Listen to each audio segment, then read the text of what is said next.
पूरे देश में राजधानी में स्पष्ट हुक्म दे दिया है, आपको कोई मंदिर में नहीं जाना है, कोई चबूतरा पे नहीं जाना है, ना किसी के दर्शन करना है, ना किसी की पूजन करना है, ना किसी की सेवा करना है। जो कुछ हूँ भाई बोलो ना, मैं हूँ। बंधुओं, राज सत्ता थी, अब करें तो क्या करें बताओ। यदि यहाँ रहना है तो राजा की तो मानना पड़ेगा। राजा जो कहेगा उसके अलावा कुछ नहीं हो सकता है। सुन रहे आप लोग? एक कहावत सुनी होगी आपने, ऊंट बिलैया ले गई, हाँ जी कहियो, जाके संगे रहियो, बेसी बेसी कहियो। अब ये राज सत्ता में तो चल जाता है, किंतु लोकतंत्र में चलना संभव नहीं है। और राज सत्ता में भी ऐसा नहीं है काला जी, शेर को सवा शेर मिल जाते हैं। उसने कह दिया मेरी पूजन करो, मेरे पैरों का प्रक्षालन करो, मुझको अर्घ्य चढ़ाओ, मेरी आराधना करो, और कोई मंदिर वगैरह नहीं मेरे अलावा। मेरा महल ही मंदिर है, मेरा सिंहासन ही मेदी है, और मैं ही बोलो ना कौन हूं? भगवान हूं। अब किसी की हिम्मत है जबान खोले। अब देखो ऐसा है, कभी कभी अच्छे लोगों की भी कमी नहीं है। ज्ञानांडव नाम का एक ग्रंथ है, आचार्य सुखचंद्र महाराज ने ध्यान के संदर्भ में बड़ा लंबा व्याख्यान किया है। उसे ज्ञानांडव ग्रंथ में एक श्लोक आता है, धर्म नाशे क्रिया ध्वंसे सिद्धांत अर्थ विप्लवे अप्रत्यरपि वक्तव्यम धर्मार्थ प्रकाशने। समझ में आया इसका क्या अर्थ हुआ? क्यों? बहुत ही महत्वपूर्ण बातें रोहित यहाँ कह रहे हैं। धर्म नाश है, जब आपको दिखता है धर्म का नाश हो रहा है, धर्म का विध्वंस हो रहा है, उस समय में क्रिया ध्वंस से अच्छी धार्मिक क्रियाओं का नाश किया जा रहा है, पूजन पद्धति का लोप किया जा रहा है। इतना ही नहीं, सिद्धांत शास्त्रों के अर्थ को विपरीत बताया जा रहा है। ऐसी कंडीशन में धर्मात्मा लोगों का कर्तव्य अप्रत्यरपि वक्तव्यम, बिना पूछे भी बोलना चाहिए, क्योंकि धर्म का प्रकाशन तो करना जरूरी है। सब लोग अंधेरे में रहेंगे तो फिर कैसे गति होगी कल्याण की? और पुत्र ने कह दिया सुनो, मैं आपको पिताजी के रूप में तो सम्मान दे सकता हूं, मैं पिताजी के रिश्ते से आपके चरणों को छू सकता हूं, मैं आपको पिताजी के रिश्ते से हर बात में स्वीकार करके सम्मान दे सकता हूं, मगर भगवान नहीं मान सकता हूं। आशु क्या कहा? भगवान नहीं मान सकता हूं। भगवान तो भगवान होते हैं। बोलो, तुम लोग भगवान की कसम खाते हो, भगवान क्या होते हैं बताओ? भगवान कैसे कहते हैं? सुनो, भगवान क्या होते हैं? तुम लोग कसम खाते हो ना, भगवान कसम बोलते हो।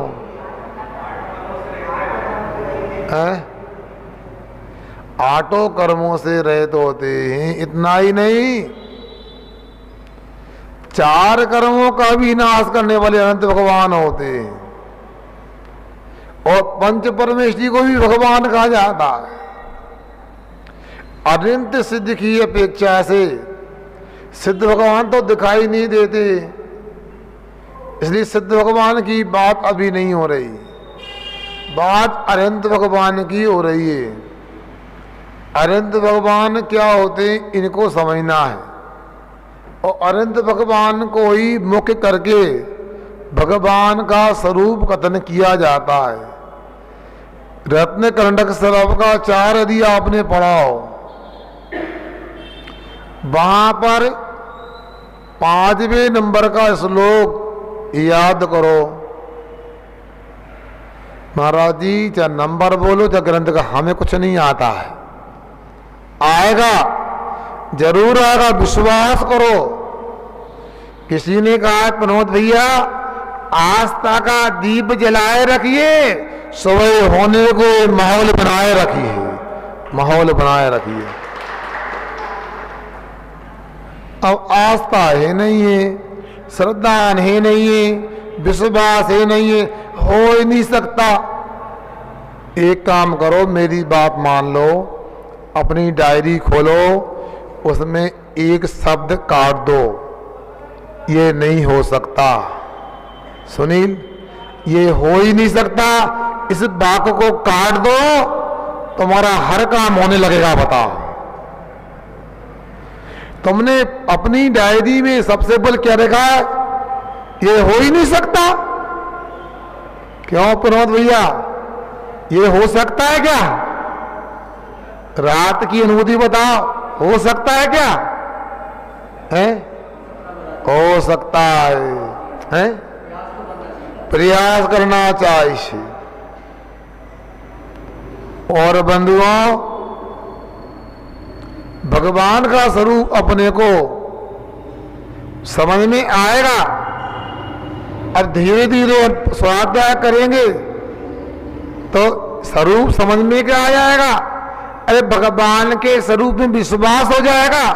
अरे भगवान के स्वरूप विश्वास क्या हो जाएगा, हम खुद भगवान बन जाएंगे। समद गोस्वामी बोल रहे रत्नकंड शराब का आचार्य में, आप तेनोत्सन्न दोषेणे सर्वज्ञ नाख्य महिषना भवितव्यम नियोगे ने नान्यता ह्याप्तता भवेद। क्या कहा?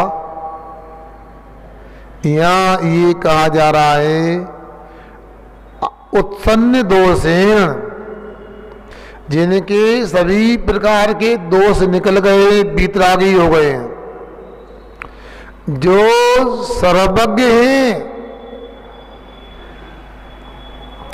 आगम ऐसना, जो आगम का उपदेश देते हैं, हित का उपदेश देते हैं, आगम को करने वाले हैं, ऐसे सर्वज्ञ होते हैं, ऐसे भगवान होते हैं, आप तो होते हैं। अन्यथा आपदा न भवेत, अन्य प्रकार से आप्तपना बनता ही नहीं, भगवान बना बनता ही नहीं। क्या समझ में आया? आप लोगों के मन में एक धारणा रहती है, हम बहुत बड़े हैं, हम छोटे शास्त्रों को नहीं पढ़ेंगे, हमें बड़े शास्त्र पढ़ाओ। मगर मैं कहता हूँ, समद गोस्वामी ने रत्नकंड शराबकाचार्य में कहा क्या कि वीतराग सर्वज्ञ हितोपदेशी आप तो होते, अन्य प्रकार नहीं होते। भाई बच्चों को पहले भाग में पढ़ाते हैं, वीतराग सर्वज्ञ कहाते, हितोपदेशी बह के लाते, समोसण में सुबह बढ़ाते, हम सब मिलकर शीश झुकाते। अब पहले भाग में और श्रावकाचार्य में क्या अंतर आ गया? बल्कि श्रावकाचार्य को पढ़ने को संस्कृत की आवश्यकता है, संस्कृत नहीं आएगी तो क्या होगा? मगर बंधुओं, पहले भाग तो हिंदी में, उसको तो पढ़ सकते हो। और भगवान क्या होते हैं, शास्त्र भी नहीं पढ़ सकते हो तो देखो भगवान पढ़ने में आ जाएंगे। बचपन में मैं सोचता था घर में सब अच्छा है मगर ये गड़बड़ी क्यों है। क्या गड़बड़ी, जब देखो मंदिर जाओ, हमें भूख लग रही है, हमें नाश्ता चाहिए, कि मंदिर जाओ पहले, सपड़ लिया, सपड़ना जानते हो, नहा लिया, अब नाश्ता लाओ, ऐसे ना मिले मंदिर जाओ। इतनी गुस्सा आती थी, कई बार तो आंगन में खेल के हाँ हुआ मंदिर, फिर लगा कि ये चालाकी हो रही है, मंदिर नहीं गया आज, चंदन लगा के आओ, फिर मां चाहिए तो मंदिर गए के नहीं गए। तो चालाक बच्चे तो इतना भी करते थे, उन्हें मंदिर का दर्शन का मूल्य पता नहीं था, उन्हें खपरा जैसा लगा के आ गए। क्योंकि जब मूल्य पता नहीं होता तो ऐसा लगता है। क्या हम क्या आसमान से आए क्या, आप लोगों में से नहीं होता। अब सुनो बंधुओं, ये गलती नहीं है, ये ना सब्जी है, समझ जाओगे तो ऐसी गलती नहीं होगी। सुन रहे ना, अब हमको समझ नहीं आया, जब गुरु महाराज की कृपा से गुरु महाराज ने हमें भगवान का रूप दे दिया। अब उन्होंने भगवान का रूप दिया है मगर अभी भगवान बने नहीं, भगवान बनने का पुरुषार्थ कर रहे हैं। पुरुषार्थ कैसे होता है, स्वाध्याय करने से, अध्ययन करने से, ध्यान करने से। क्या स्वाध्याय ध्यान होता है, क्या अध्ययन होता है, इसके लिए तो भाषा का ज्ञान नहीं। भगवान के मंदिर में आओ, यदि प्राकृत भाषा भी नहीं आती, संस्कृत भाषा भी नहीं आती, हिंदी भाषा भी नहीं आती, तो आंख खोल करके जो वेदी पर विराजमान है इनकी वीतरागता को देखो। कैसे देखें, वीतरागता को नहीं देख सकते तो राग के अभाव को तो देख सकते हो। क्यों बताओ भैया, भगवान को देखो, मुकुट लगा है, कोई माला वगैरह पहने हुए, कोई कपड़े से सजे हुए हैं, कोई चंदन उपटन लगाया है, आपकी तरह क्रीम पाउडर दिख रहा है, गंदा रह गया। आप तो भगवान के पास जाते प्रक्षाल करने, इनकी छोड़ो, कभी गंध आती है, मतलब कोई राग नहीं, कोई द्वेष नहीं। अच्छा ये बताओ, भगवान क्या कर रहे हैं, ऐसे कर रहे क्या, नहीं कर रहा ना, मतलब राग नहीं, ऐसे कर रहे क्या, मतलब द्वेष नहीं। समझ में आ गया, ये तो पढ़ना आ रहा है ना, क्यों चिल्लर जी, ऐसे करना राग और ऐसे करना भगवान कैसे कर रहे हैं, ना ऐसे कर रहे हैं ना ऐसे कर रहे, ऐसे कर रहे हैं। यही वीतरागता की पहचान है। इसलिए बंधुओं, समय सार पढ़ने के लिए तो प्राकृतिक भाषा की आवश्यकता है, मगर भगवान की प्रतिमा को पढ़ने के लिए कोई भाषा की आवश्यकता नहीं है। इसको मनुष्य ही नहीं, पशु भी पढ़ लेते हैं और सम्यक दृष्टि बन जाते हैं। उसने यही कहा, मैं आपको पिताजी मान सकता हूं मगर भगवान तो नहीं मान सकता हूं। भगवान तो वीतरागी सर्वज्ञतोपदेशी होते हैं। क्यों, बेटा गलत कर रहा है कि सही कर रहा है, पिताजी की बात मानना चाहिए कि नहीं मानना चाहिए। घनश्याम बोल, भाई तू बोल दे यार, पिताजी की बात मानना चाहिए नहीं मानना चाहिए? मगर पिताजी की बात मानना चाहिए तो पिताजी की बात पिताजी के रूप में मानना चाहिए, और पिताजी अपने आप को भगवान बता रहे हैं ऐसी बात भी नहीं मानना चाहिए। किसी ने कहा है सत्य मुश्किल को आसान बना देता है। ध्यान दो अमित, सत्य मुश्किल को आसान बना देता है, सत्य शुद्ध आत्मा की पहचान करा देता है। अरे सत्य की महिमा बचना तीत है बंधुओं, सत्य तो आदमी को भगवान बना देता है। उसने कहा मैं पिताजी को पिताजी के रूप में बोलूंगा ये सत्य है, मगर पिताजी को भगवान के रूप में यदि बोलूंगा तो असत्य है। इसलिए पिताजी की बात तो मानना मंजूर है, मगर जो सत्य है वो मानना मंजूर है। और बंधुओं, उसने स्वयं ने तो भगवान मानना बंद कर दिया और दूसरों को भी कह दिया आप राजा को राजा के रूप में सम्मान दो, राजा को भगवान के रूप में सम्मान मत दो। ये भैया बैठ जाता, राजा को भगवान के रूप में सम्मान दो। और बुरा तो लगा पिताजी के लिए, वो क्यों नहीं लगेगा बताओ?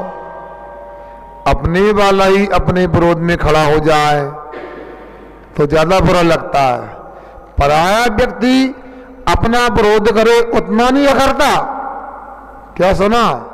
सुन रहे ना? पराया व्यक्ति यदि विरोध करे तो उतना नहीं अखरता है। अपना वाला, वो भी अपने परिवार का, अपना जाया पुत्र ही विरोध करे तो कितना लगता है। क्यों बताओ?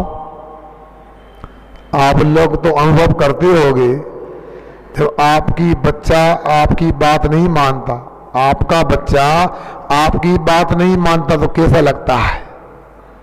धक्का लगता है ना। और उस राजा को भी बहुत ज्यादा अंदर बात छुप गई। अब तो ये लग गया ये मेरा पुत्र नहीं, ये तो मेरी जिंदगी का कांटा है। क्या करना? कांटा लग जाए तो छुल्लक जी क्या करना बताओ? क्या करना? कांटे को क्या करना? बाहर निकालना। मगर सुनो, कभी कभी हम गलत समझ लेते हैं। आप कांटा क्यों देख रहे हो? उसको फूल के रूप में समझने का प्रयास करो। कांटा और फूल में ज्यादा अंतर कहाँ होता है? जहां कांटा होता है वहां गमले में फूल भी होता है, गुलाब का होता है ना सब। हाँ, इसलिए आप कांटा क्यों देखते हो? नजरिया बदलो ना, उसको फूल की तरह लो। पिताजी को चुभ गई बात और पिताजी ने कहा चला जा मेरे सामने से। आज तक कितने लोगों ने मेरी पूजन की, पैरों का प्रक्षालन किया, हजारों लोग पाद प्रक्षालन करते हैं, और तू मेरा विरोध करता है।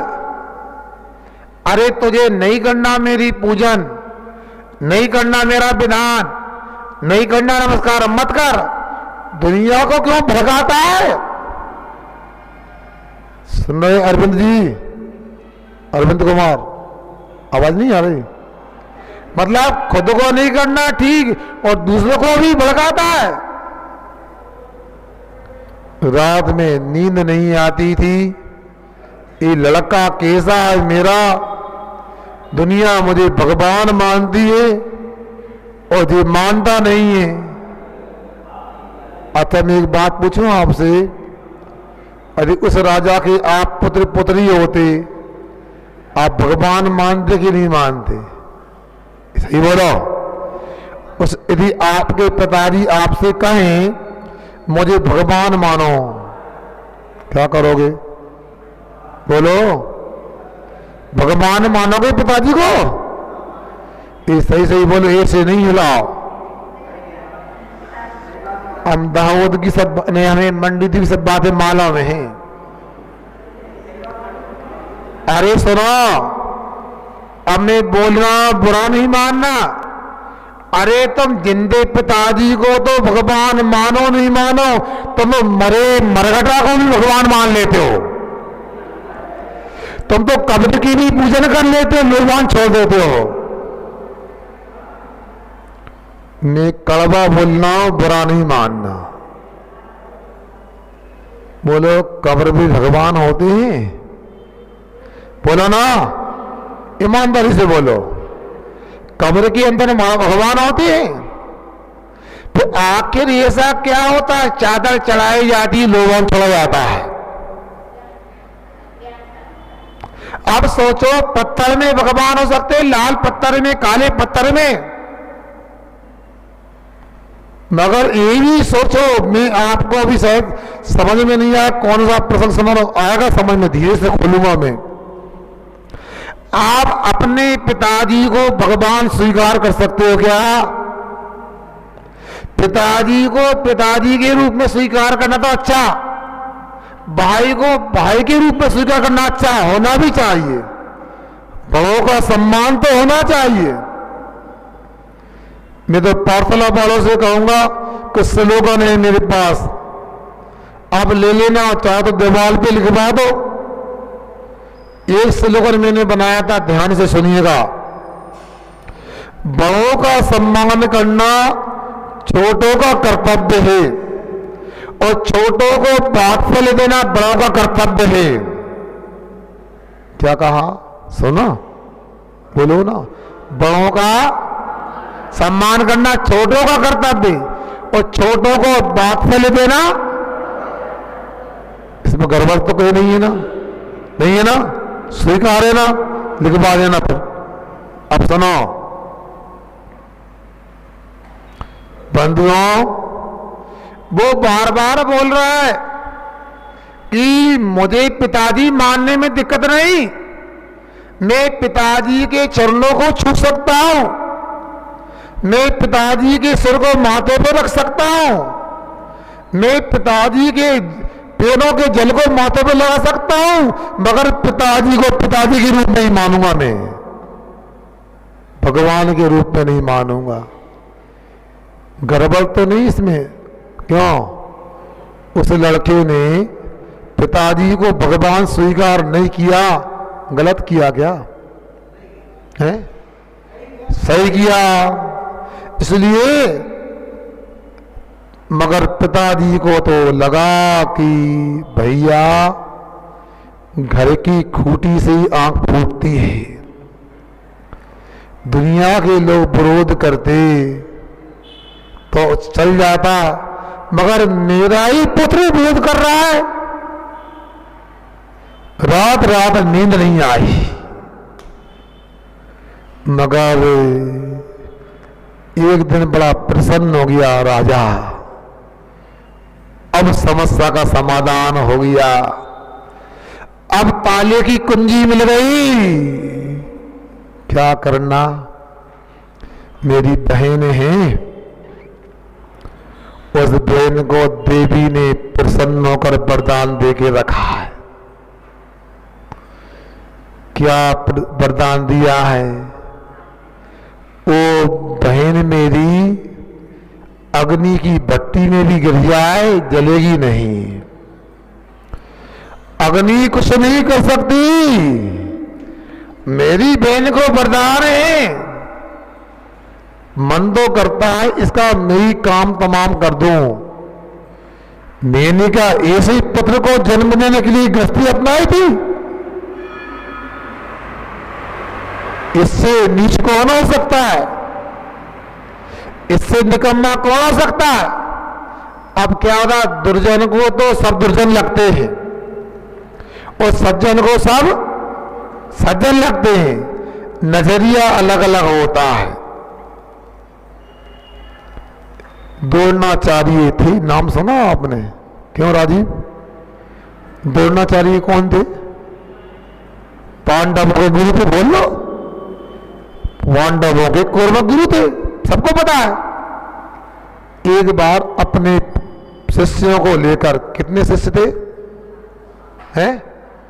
अरे गिनती सही करो, 5 नहीं, 105 कौरव भी तो शिष्य थे। पता नहीं क्या है, कितना जुड़ाव हो गया है। उपवास में करता हूं, असर आप पे होता है, बताओ कितने शिष्य थे? हैं? बल्कि 105 के ना भी ठीक नहीं, एक वो शिष्य था, एकलव्य भी था। कोई बात नहीं, गलती हो जाए तो शुद्धि पत्र लगाने में कोई दिक्कत नहीं। देखो गलती इंसान से होती है, हम भगवान नहीं है। जब भी गलती हो जाए क्षमा मांगने को तैयार रहो, क्षमा वीर से भूषण। तो कौरव पांडवों के साथ द्रोणाचार्य जंगल में गए, रात होने वाली थी और पास में कोई गांव दिख रहा था। द्रोणाचार्य ने कहा, दुर्योधन जरा देख करके आओ, जंगल में रात रुकना ठीक नहीं, यहाँ जंगली पशु रहते हैं, दुर्घटना हो सकती है। किसी मकान में जगह हो तो रात रुक जाएंगे, पास में गांव है।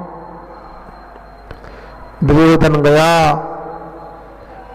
और उसने, खड़ा हो जा, तेरा घर खाली करना है, बिना ठीक कर दूंगा, सामान ला के फेंक दूंगा मैं, पता है मेरे गुरु हैं। सुनो, आपके गुरु होंगे, जो बनना करो, ये मकान मैंने बनाया, मेरा है, जाओ यहां से, चलो। जैसा उसने बोला वैसा ही जवाब दे दिया घर मालिक ने। 2-4 जगह और देखा दुर्योधन ने, ये तो दुष्टों का गांव है, यहां से तो जंगल लाख गुना अच्छा है। द्रोणाचार्य ने फिर प्रयास किया, अर्जुन जी को भेजा। अर्जुन आए, उन्हीं लोगों से इत्तेफाक से मुलाकात हुई। जय जिनेन्द्र, भैया आपको थोड़ा कष्ट देने को आए हैं, हमारे गुरुजी वृद्ध हैं और थोड़ा उनके लिए हम रात में विश्राम कराना चाहते हैं। यदि आपको परेशानी ना हो, क्षमा चाहते हैं आपसे। आप चाहो तो थोड़ा सा स्थान दे दो, एक कमरे में रुक जाएंगे। उसकी विनय, उसकी बातों को सुनकर कहता है, कैसी बात कर रहे हैं आप? आपके गुरु तो हमारे गुरु, आपके सम्मानी तो मेरे सम्मानी, एक कमरे की बात करते हो, अरे पूरा घर उनके लिए है। अब देखो, वही गांव, वही घर, वही व्यक्ति, मगर व्यवहार में कितना अंतर होता। इसलिए सज्जन को सब लोग सज्जन दिखते हैं और दुर्जन को सब लोग दुर्जन दिखते हैं। एक क्षणिका मैंने पढ़ी थी कि सुनी थी, सुमन वालों को दुश्मन भी सुमन हुआ करते हैं, नमन किया करते हैं, और दुश्मन वालों को सुमन भी दुश्मन हुआ करते हैं, ना मन किया करते हैं, ना मन किया करते हैं। समझ में आया? पिताजी को तो भाई सबसे बड़ा दुश्मन पुत्र दिख रहा था और पुत्र को कोई भी दुश्मन नहीं दिख रहा था। पिताजी से द्वेष भाव नहीं था। इतनी सी बातें भी पिताजी को, पिताजी का सम्मान तो देने तैयार हो, मगर पिताजी को भगवान की तरह नहीं मानूंगा। ठीक ही बात। अपनी बहन को बुलाया और सब बात सुनाई। बहनों, भैया चिंता क्यों कर रहे हो? उसको भी पता था, मगर तुम्हारा ये परिवार का मोह होता है ना, राग और जो देश, ये खतरनाक होता। उसे होलिका ने भी अपने भाई के व्यामोह में आकर के उसने भी असत्य का समर्थन कर दिया और एक जीव का वध करने को वो भी तैयार हो गई। अब बताओ, जो अपने पुत्र का वध कराने के लिए, जलाने के लिए मानस तैयार कर ले, वो भगवान हो सकता है? बोलो ना, है? भगवान तो बड़े होते हैं, घास के तिनके को भी कष्ट नहीं देते हैं। भगवान तो बड़े होते हैं, 6 काय के जीवों की रक्षा करके भगवान बनते हैं। बंधुओं, राजा था, उसकी इच्छा जो करना चाह करेगा, कौन इसको बिगाड़ सकता है? और उसने अग्नि के लिए ईंधन का संग्रह करवाया और बहुत ऊंचा ढेर लगाया ईंधन का। कौन ने? अब तो समझ गए ना, अब तो रेस उद्घाटन हो गया। हिरण्यकश्यप कौन राजा था? वो राक्षस राजा था, उसका नाम हिरण्यकश्यप था। बहुत ऊंचा ईंधन का ढेर लगवाया और अपनी बहन से कहा, अपने भतीजे को लेके बैठ जाओ। भोला वाला कोई व्यक्ति होता तो क्या समझेगा, लोग धोखा दे देते। मानता हूं, बरणी जी हुए बुंदेलखंड में, तिलक गणेश प्रसाद बरणी जी ने एक जगह लिखा है, ठगने वाला पापी होता है, ठगाने वाला नहीं। क्या सुन रहे? क्या कहा? ठगने वाला पापी होता है, ठगाने वाला नहीं। कई लोग अनेक वचन दे देते हैं और बाद में मुकर जाते हैं। जैसा करोगे वैसा फल मिलेगा। बुआ ने बुलाया भतीजे को, आओ प्रहलाद, तुम गोदी में बिठा ले। अरे भैया, अब बुआ का मौसी का तो रिश्ता बड़ा अलग होता है, और कुछ कहे तो नहीं माने, ऐसा हो सकता क्या?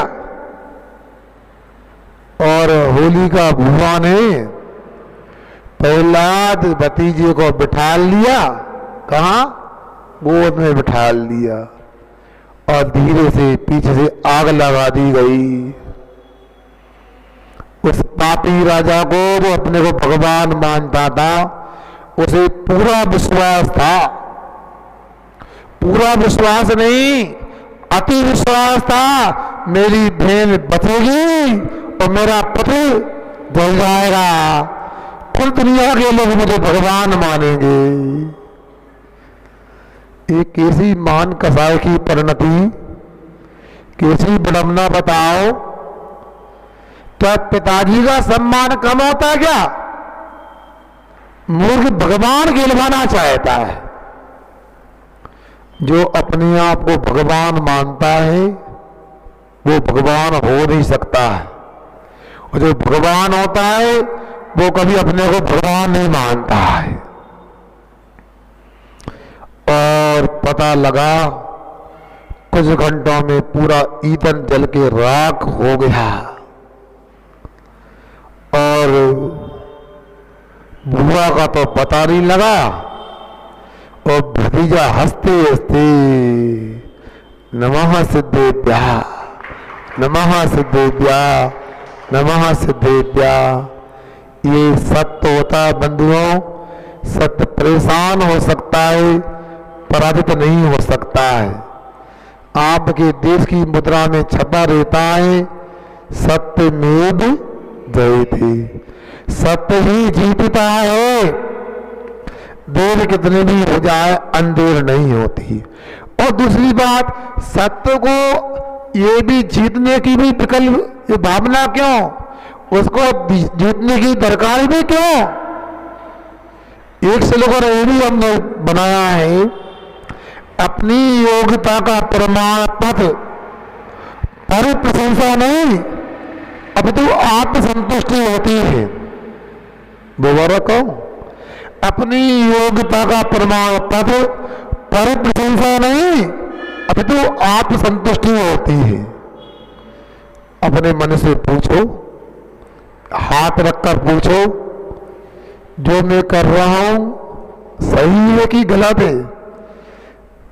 ईमानदारी से विचार करना, मन कहने ये गलत है और ये सही है। चोरी करने वाले चोर का भी मन कहता मैं गलत कर रहा हूं। भगवान का भक्त भी कहता मैं सही कर रहा हूं। प्रहलाद को कोई दोष नहीं हुआ, उसने बता दिया कि देखो, जो आप अपने को झूठा भगवान मान रहे थे, झूठ का फल मिल गया, अपनी बहन राख हो गई, और आपकी दशा भी यही होने वाली यदि आपने अपने आप को भगवान मानना नहीं छोड़ा। अरे भगवान बनना तो बनो ना, भगवान बनने की जो विधि है बनाओ, किंतु वस्त्रों के साथ, राग के साथ, पाप के साथ कोई भगवान नहीं हो सकता है। दुनिया के लोगों को पता लग गया कि प्रहलाद सत्य है, और प्रहलाद की जय जयकार हो गई और पिताजी की धिक्कार हो गई। भले ही आप पुस्तकों में कहानी पढ़ते हो, आपको लगता है ये तो सामान्य से है, इसमें पूरा जैन धर्म समाहित है। अपने सिद्धांत को मजबूत बनाओ। मैं बार बार बोल रहा हूं, वो आज से नहीं 30-35 वर्ष से बोल रहा हूं, जिनवाणी की शरण में आओ, स्वाध्याय करो, सच्चे देव शास्त्र गुरु का स्वरूप समझो और उनकी आराधना करो, अन्यथा बर्बाद होते हुए आयो अनादिकाल से, पर बर्बाद हो जाओगे। बर्बाद होना है कि आबाद होना है, बताओ, बोलो ना। आबाद होना है तो सच्चे देव शास्त्र गुरु का स्वरूप समझ लो। बंधुओं, आप लोगों के घर में 1000 रुपए की जगह अचानक एक दिन में 1 लाख की आय हो जाए, कैसा लगता है सुन करके? बोलो ना, बोलो ना। कभी तो बोले नहीं रहे, बिल्कुल फर्क ही नहीं पड़ रहा, भीतर आ गई है, अच्छा लगता है ना। उसी प्रकार मुझे लगा देर से सही, हमने पुरुष पाठशाला यहां पर भी खुलवाई, पर से 3 लोग आए। सुनकर लगा होगा आपको 3 लोग आता है, और 3 का तो अच्छा अंक होता है, 3 का अंक शुभ माना जाता है। और 3 के बाद कल पाठशाला लगी तो पूरी 16 कारण भावना हो गई। बताओ, 16 लोग हो गए। बताओ, अब आप लोगों से मैं कहना चाहता हूं, यदि कल अच्छा लगा जैसा कि मेरे कमरे में आके आपने बयान किया, तो आप जिंदगी भर ना इस पाठशाला को छोड़ो और न जनवाणी का शरण छोड़ो। देखो, जन्म देने वाली माताएं तो अनंत हो गई, क्योंकि अनंत बार जन्म लिया है। अब एक बार में इतना ही कहना चाहता हूं, मेरी बात मान लो, कहना मान लो, इस बार जन्मानी माता को अपनी माता बना लो, बस सुरक्षा हो जाएगी। इसलिए मंडी वालों को भी हमने बताया, भाभी चालू हो गई। हमने बाजार में भी कहा था और यहाँ भी बोल रहे हैं, और अभी तो कह रहे जल्दी हो जाता है, कैसे दुकान बंद करेंगे। कल तो ऐसा लग रहा था कि अब 7 बजे बुला दो, 7 बजे जाए दुकानदार लोग। नहीं, 9 बजे आपको पाठशाला के लिए कहा है। पूरे पुरुषों को मंडी दीपा, एक एक पुरुष, एक एक बच्चा, एक एक बच्ची, एक एक महिला पाठशाला का विद्यार्थी होना चाहिए, ऐसी मेरी भावना है। इसलिए मन बना, कल रविवार का दिन है, तो आप लोग सुबह तीनों पाठशाला के लोग मिलकर के सुबह 7 बजे आओ, तो जल्दी समय निकालो, अभिषेक करो, पूजन करो, और यहाँ पर 8 बजे मेरी भावना है कलश की स्थापना भी हो जाए। एक कलश मंगल के रूप में कलश होता है, उसकी स्थापना कर लें, जनवाणी की स्थापना कर लें, ताकि हमारी पाठशाला सब प्रकार समृद्ध हो जाए। और ये भी कहना चाहता हूँ, आप लोग स्वयं समय देके आओगे तो इससे तो ज्ञान बढ़ेगा ही, मगर यदि कलश की स्थापना के पुण्यार्जक बनोगे, 2 पैसे का दान दोगे, तो ये भी आपके लिए ज्ञान बढ़ने के लिए, ज्ञानावर्णी कर्म के नाश के लिए सार्थक होगा। इसलिए आप लोग मेरी बात का ध्यान रखना। कौन सौभाग्यशाली होगा, कलश की स्थापना करेगा, कलम देखना चाहते हैं। दान तो आप लोग खूब देते, लाखों का दान देते हो, ज्ञान दान में आप कितने आगे देते हो देखना है। लास्ट में मैं कहना चाहता हूँ, मेरा 2019 या 20 में 2019 में चातुर्मास गंज वासुदा में हुआ। एक मंदिर में चातुर्मास का जाना हुआ। जैसे ही एक मंदिर में गए, कलश की स्थापना हुई, तो उन्होंने 5 अंगों में मात्र किया 71,000 रुपये में पाठशाला कलश की स्थापना की बोली तोड़ दी। मेरा दिमाग घूमा, मेरे मंच पे जो लाखों की बोली लगाते हैं और लाखों रुपए आते, करोड़ रुपए आते, और हमारी पाठशाला का नंबर आया 71,000 में इतनी कर दी। तो अगले मंदिर वाले आए, महाराज हमारे यहाँ की पाठशाला की भी कलश स्थापना हो जाए। हमने कहा हमने करा है, क्यों न कराएं। अब हमारी विधि है 6 अंगों में कलश की स्थापना हो तो बताओ। तो बंधुओं 2-2, 3-3 लाख रुपए में कलश की स्थापना हुई। और हमने कहा अपने बच्चे हैं, अपने समाज के लोग हैं, अच्छी दान की राशि आएगी, अच्छा प्रोत्साहन देंगे, अच्छा पुरस्कार बांटेंगे, अच्छा स्वल्पहार कराएंगे, और स्वल्पहार क्या पूर्णहार कराएंगे, घुमाने ले जाएंगे, यात्रा कराने ले जाएंगे, अच्छा साहित्य आएगा, तो हमारे समाज का भी अच्छा निर्माण होगा। मैं तो चाहता हूँ एक गगन चुंबी शिखर वाले मंदिर आपके यहाँ है, ये मंदिर पंचम काल के अंत तक रहे। जब तक दुनिया में सूरज चांद रहे, तब तक हमारे नगर के मंदिर जीवंत रहे और दूसरा धर्म की प्रभावना होती रहे। और मंदिर बनाओ अच्छी बात, प्रतिमाएं रखो अच्छी बात, पंचलक रखो अच्छी बात, मगर याद रखना जब तक समाज में संस्कार नहीं बनेंगे तो सब गड़बड़ हो जाएंगे। किसी ने कहा है मंदिर बनाई, धर्मशालाएं बनाई, और क्या बनाओगे, अगर संस्कार ना बना पाओ तो जंगली हो जाओगे, जंगली हो जाओगे। मगर यहाँ के लोगों का रुझान देखकर लग रहा है यहाँ जंगली होने की कोई संभावना नहीं। यहाँ तो आपकी आत्मा का ऐसा महल बन जाएगा जो मोक्ष महल कहलाएगा। सभी की आत्मा का मोक्ष महल बने, इसी भावना को लेकर बोले अहिंसा परमो धर्म की। जिनवाणी के ज्ञान से सूझे लोकालो सोवाणी सगनौ सदा देवते दो, ए जनवाणी भारती तो जब नेन जो तेरी शरणागए सो पावे सुखचित। देव बजे अरंत को गुरु सेवा निर्ग्रंथ तो धर्म पालो समा, यही मोक्ष का पंथ।